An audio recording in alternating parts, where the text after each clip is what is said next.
Hello and welcome again to our series of short videos in which we are providing some tips and tricks about some of the concepts within the SAP S4HANA system. Today's topic that we are going to focus on is the Migrate Your Data app, and specifically within that app, the performance issues that people come across. Now, just to clarify what I mean by performance issues is when you try to upload a big number of records for an object. As an example, if you try to upload say 10,000 customers, then it is possible the performance of the system could be slow, and the reason for that could be all the records are going into one job. When you click on the upload or the migrate step within the migrate your data object steps, then it will take all the records into one job. So to avoid passing all the records into one job, there is some setting that we can work on, and we can force system to create multiple jobs within the same object uploading, by distributing different set of different number or certain number of records in each of the background jobs. So let's look at the setting here.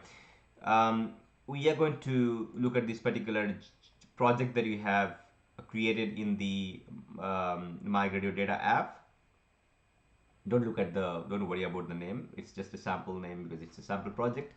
So if we go inside here, you'll see it's no different than the other Migrate Your Data project, and we have selected this many of objects as part of the project. And when you try to look at different menu components here, you'll see something called job management, and that's where the trick will come in terms of how we are going to manage the performance of the system. So click on that,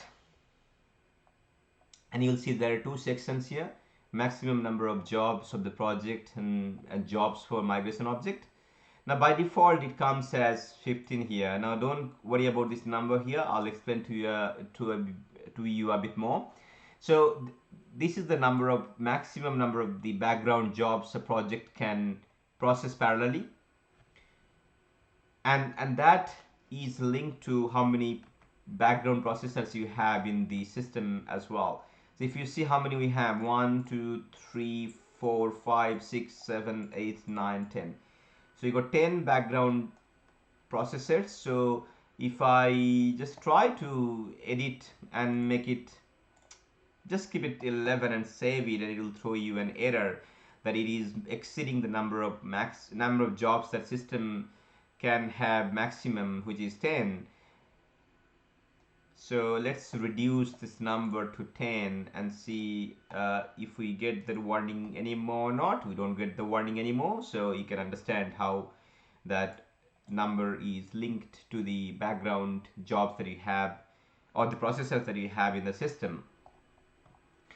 And the bottom part is for each of the objects how many jobs should be created when we try to upload the records. Now we can change the number. So if we change the number here, for example 4, we can save it.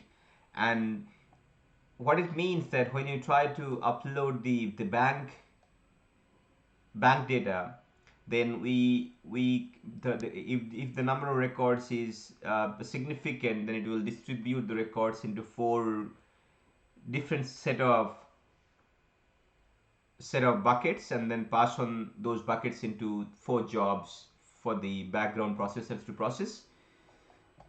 And if we try to process multiple objects at once which are not interdependent, or there is no kind of breaking of dependency, then the number of jobs will be kind of or number of possible jobs for all of them cannot exceed the number of jobs that you have for the project, which is 10. So if we try to process bank and activity type and cost center and cost rate and all these different ones at once, it's going to exceed more than 10. In that case, some jobs will be waiting to be processed and waiting for the other jobs to process. So that way we can, so we understand now the whole concept of how the jobs can be created from from the object processing by breaking the records into multiple buckets for different jobs. Thank you so much.